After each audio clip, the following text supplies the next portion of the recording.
Your teen requested a ride, but this time not from you. It's through their Uber teen account. You drive your teenager around, a lot, to their friend Jacob's house, their other friend Jake's house, to James's, to Jaden's, to Jalen's, to... Mom? This is Jake's house, not Jacob's. Now with an Uber teen account, your teen can request a ride under your supervision. They'll ride with a highly rated driver, and with live trip tracking, you'll follow along the whole ride to their friends' houses that all sound the same. Add your teen to your Uber account today. See app for details. Bye, Mom.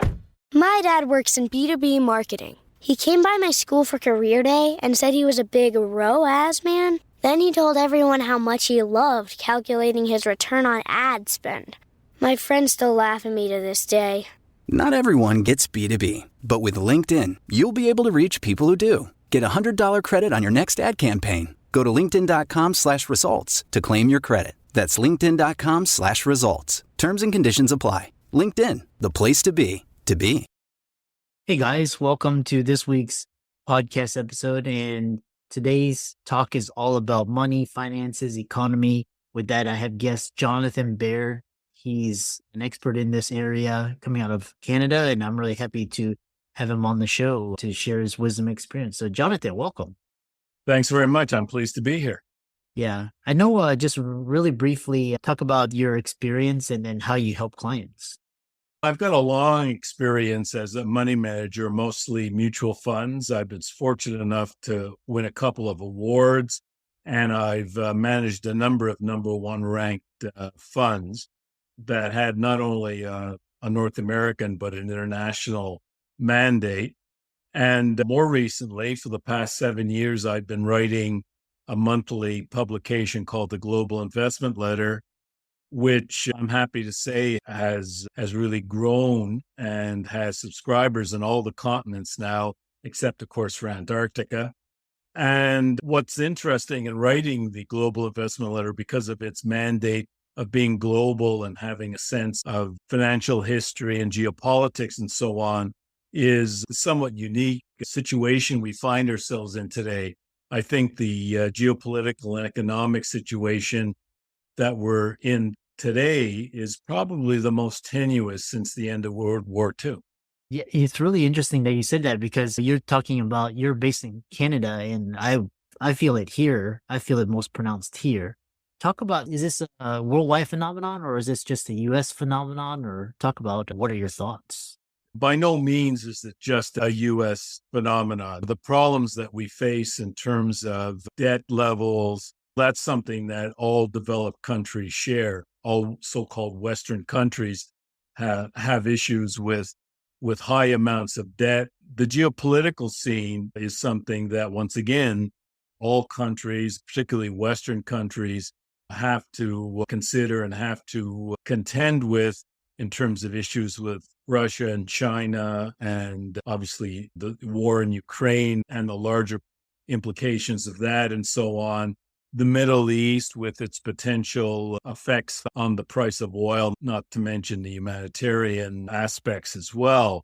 The issues that Americans might feel are certainly largely being felt by Canadians and Europeans and Japanese and so on. Interesting. And I'm, like I said, U.S. citizen, and I've seen basically the decline of the country over the last 30 something years. It's just getting worse. And like, even like cities, like this summer I was enforced, but I was like, I couldn't take it anymore. Like, I had to go to another locale with like better infrastructure, water, all this stuff. And is that the same in Canada as well? I'm just trying to get No, from a Canadian perspective, I think you're being a little hard on the United States. It's still the largest economy in the world, and the US dollar is still the world's reserve currency. And I expect that to continue for the foreseeable future, because I don't see a credible alternative. Every country has got problems. And I do know that there are issues with electricity in Texas with brownouts and so on. So that's made the papers up here and so on. And that's unfortunate. But in the United States, obviously, still a lot going for it and so on. I think the issue with Texas in particular is it's so hot that the demands for electricity for air conditioning and so on is staying ahead of infrastructure builds and so on. But I think a lot of the basic issues that Americans might feel in terms of, let's say, the effects of inflation and so on are being felt in Canada and in Europe. Certainly, if you go to a grocery store anywhere, I've a friend of mine in England, and certainly I've seen it here in Canada, where we see inflation the most is in day-to-day things like groceries and so on. And so, I mean, I think we all share to a greater extent the same issues. Each country has its own political nuances and so on, but the basic economic and day-to-day life issues, I think, are the same for us all. And what about geopolitically? Because are all countries going towards more of a socialist, communist, like censorship, decreased freedom of speech, human rights, and more like government corruption, oligarchy, social unrest, all these things? Is that the same? We're not seeing that in Canada, I'm pleased to say. And I don't think we're seeing it in Europe. I think what's potentially a bit disturbing is the rise of far-right political parties in Europe, because we saw something similar in the 1920s and 1930s, and that clearly did not end well. From myself as an investor and just as a citizen, I would prefer to see things take a more moderate turn down the middle. I don't believe in political extremes to the left or right. So I think that we've made much more progress as a civilization by adopting more of a moderate approach. No, Canada obviously has its issues like any other country, as does Europe and so on. But no, I don't think there's anything been dramatic occurring. Yeah. And when you look at it, the U.S. stock market, even though it's been weak of late, is still very near its all-time highs. So if you're looking at it from a very narrow lens of just an investor, things are not too bad. Yeah. Which brings me, because you were talking about, this whole thing is about economics and investments, and I was trying to lay the landscape of risk. So as an investor, given all of these risks, you got so much uncertainty. It's like, how are you positioning? Like, I know real estate is suffering. We got interest rates, all this stuff. Like, how are you positioning yourself? What I do each month is part of the service I provide with the Global Investment Letter, and along with sort of me updating my views on the global markets in terms of stock markets, bond markets, and currencies and commodities, is I also share what I'm doing as investing wise each month.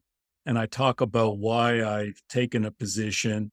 And one thing that I advocate very strongly is the use of what I call protective sell prices, where when I buy a position, I will have an idea of how much risk I want to take on the position and set a sell price that if it penetrates that sell price, I'll close the position. And that's done with after analysis of fundamental and technical analysis. So this past year has been quite busy, and it's also been quite successful. I've been managing money for quite a while. And so the pragmatic approach that I've developed has done and is continuing to do well over time. I do think that we're in a risky investment environment and that we can look forward to a good deal of market volatility. But having said that, even though a lot of people associate volatility with risk, which is true, it's also associated with producing a lot of great investment opportunities, because the volatility will end up driving markets to extremes, both high, but mostly volatility will drive markets lower. And that can set up very good risk return opportunities for investors. So I think the balance of this decade is going to be quite volatile for the economic and geopolitical factors that we've discussed earlier. But I also think that if you're pragmatic and you're disciplined in terms of risk management and you're prepared to seize the opportunities, there's going to be some great opportunities to produce some very good returns over the next few years. I do think the 2020s are going to ultimately be characterized for their volatility. And I've been saying, I started writing that back probably in 2015. And certainly the decade so far is playing out that way when you consider in 2020, we had the COVID pandemic, and which produced a COVID-inspired market crash and so on. And then we've gone from there. And then we had interest rates rising for the first time in decades. So this characterization of mine of volatility certainly is playing out, and I expect it to continue in the coming years. So I am positioned in a variety of markets as well as commodities. One position that I've had for a number of months this year, which is working very well, is gold. Not that I'm a gold bug. I'm not a gold bug, but I'm prepared to buy any market if the risk reward looks appropriate. And I'll hold the position in gold until I think that it's not justified anymore, and I'll sell it. So I just have to hasten to add that I'm not a gold bug, because there is a constituency out there that will just buy gold regardless. I buy gold when I think the price is going to go up, not because it has any magical properties or so. Yeah. Which is interesting. When you say position yourself to seize these gains, are they basically dollar cost averaging into the sectors, or is it like semiconductor? Is it AI? Is it tech? Yeah. Sometimes I'll buy just broad markets if I think that looks like a great opportunity. The S&P 500 has been an excellent place to be, although I did sell my position in the S&P 500 in August. Now, that doesn't mean that I won't buy again at some point in the future. What I'll also do is have some positions in certain industries that I like, that I think will merit long-term attention. So my long-term investment themes would be things like healthcare and the defense sector and so on. I mentioned I'll buy commodities, I'll buy gold. I will even take positions in currencies as well. Now, the goal of what I'm doing in the Global Investment Letter is just to write about what I'm doing and to help people make better investment decisions themselves, because besides talking about the investments, I'll talk about where interest rates are going, about geopolitics, about other types of risks. And people don't have to, in fact, I encourage people to think for themselves. People don't have to follow what I'm doing. I really think of the Global Investment Letter as a way for me to share the experience that I've developed over 3 decades as a money manager, as a learning tool.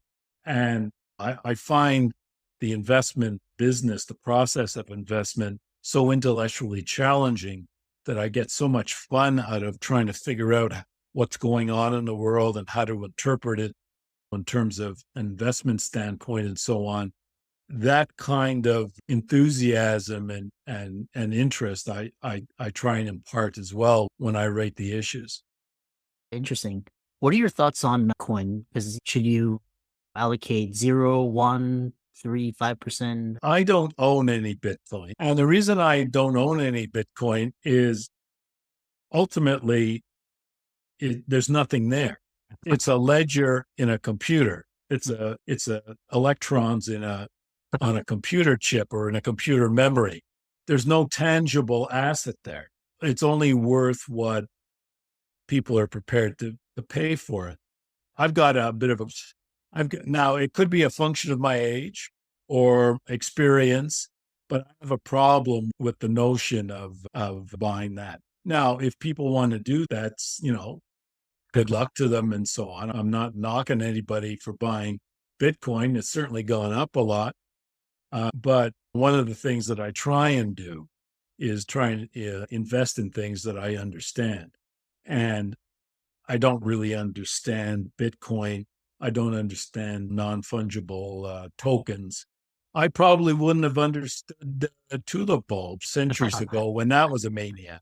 But it's just a personal preference, and certainly people should be free to do whatever they want. The last thing you want to hear when you need your auto insurance most is, Thank you for calling. Please listen to your list of 46 possible service options. which is why when you choose USAA Auto Insurance, you'll get great service that is easy and reliable. 24/7 online service for claims, access to roadside assistance, and more, all at the touch of a button. Start getting the service you deserve. Get a quote today. Ability to receive a quote depends on membership eligibility. Membership eligibility and product restrictions apply and are subject to change. USAA means United Services Automobile Association and its affiliates, San Antonio, Texas.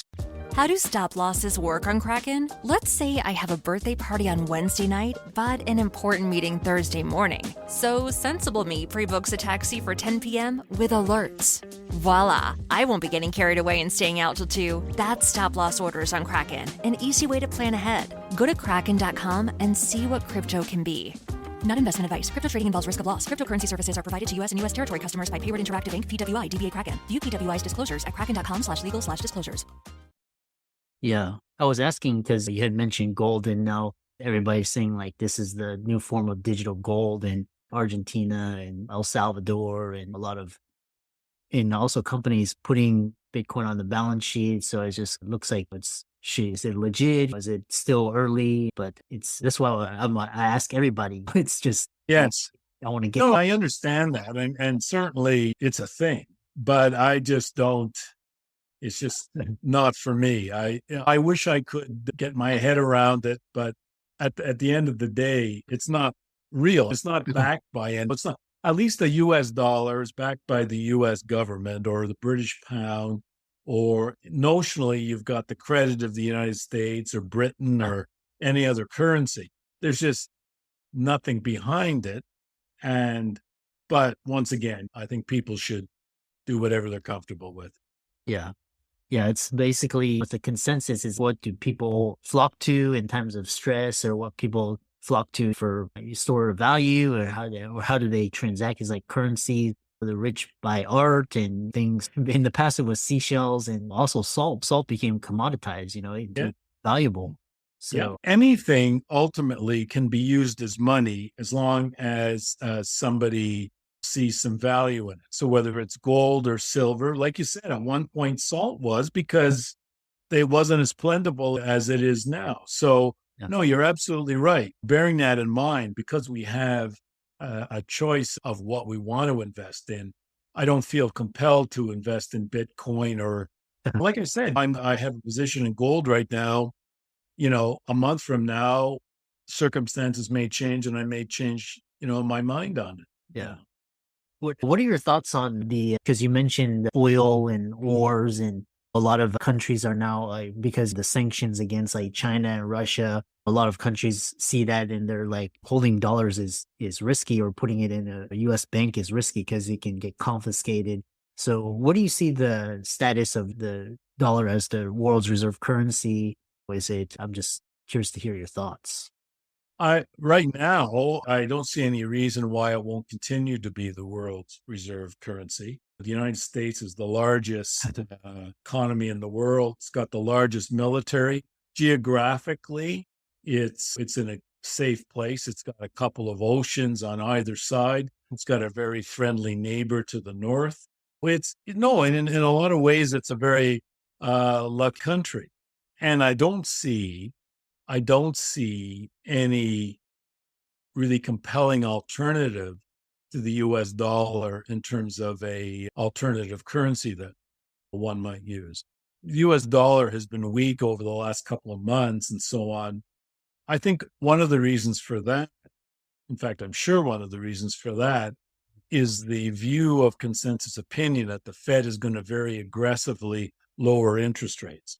Mm-hmm. And if it does that, the interest rate differential between for people holding dollars versus other currencies is going to shrink. And that makes the dollar relatively less attractive against another currency, because up until recently, the dollar enjoyed a very favorable interest rate differential positive.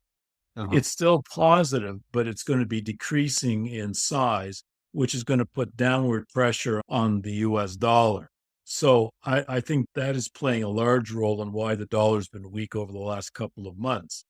if we have some kind of a global crisis, like the Middle East blows up or something, the situation between Russia and Ukraine escalates even further, and the level of fear globally starts to rise, I believe you'll start seeing capital flowing into the US dollar, which will tend to support the dollar. That's what historically is that's historically what's happened, at least since the dollar has been a reserve currency, since it took over from the British pound, about 100 years ago or so. So, for those reasons, I think that the dollar is going to fluctuate, as all currencies do. But, if I had to, pick one currency to hold, for 5 or 10 or 20 years, it'd probably still be the US dollar. Yeah, it's interesting. I mean, US, like I said, US still has it, even Canadian euros, all that. Do you think what we're seeing is just a changing of the guards? Because you mentioned England 100 years ago, then US came in, and then now potentially China or India, Latin America, and all these different. Is that what you were seeing? Is that kind of the normal transition? I think we're seeing that. I think it's fair to say that the relative influence economically and probably geopolitically of the West is starting to decline in the past few decades from where it was back in after World War II, let's say. And I do believe that in another 30 or 40 or 50 years, the two largest economies are likely to be China and India. Because between the two of them, they have over a third of the world's population. So that, but by itself, when you've got over 2 billion people, and assuming that you can adopt reasonably effective economic practices, the amount of economic leverage inherent in those nations should make them grow very, very rapidly. Certainly what China has done over the last 30 or 40 years has been remarkable in terms of its growth. It's having a bit of a hiccup right now, but that's to be expected in the history of a nation. Now, the big caveat, any talk about, how big any country is going to be in 20 or 30 or 40 years is going to be whether there are adverse political developments. If the political scene goes backwards in terms of not paying attention to practical economic practices and so on, then that could really hobble the growth of any country. But all things being equal, right now, I think China and India are going to be economically fast growing and very dominant economies. It doesn't mean that the West, the so-called West, is going to all of a sudden collapse or anything. It's just that its relative influence is going to be somewhat less than it was. And that was inevitable.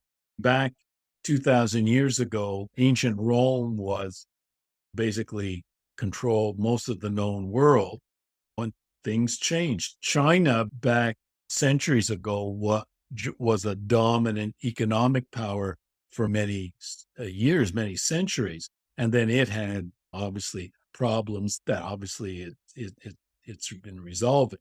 Time does tend to produce changes.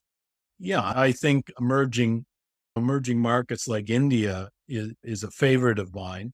I think that as long as there's no real political adverse development in India, that's going to be an interesting place to invest in for the next 2 or 3 decades. Yeah, no, I think we have 8 minutes remaining, and I wanted to ask you about Africa and Latin America, but I wanted to touch on interest rates. And do you think the U.S. held interest rates so high for so long was to wage economic warfare against China?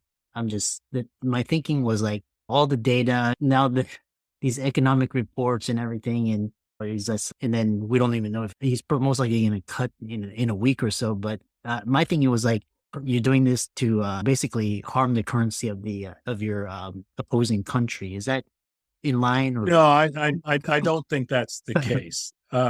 No, I can also tell you that when I was a kid, I could remember interest rates being up around 20%, Canada and the United States. Yeah. The interest rates that we've had recently are really just long-term normal levels. What we had previous to that were historic anomalies in terms of interest rates almost to zero.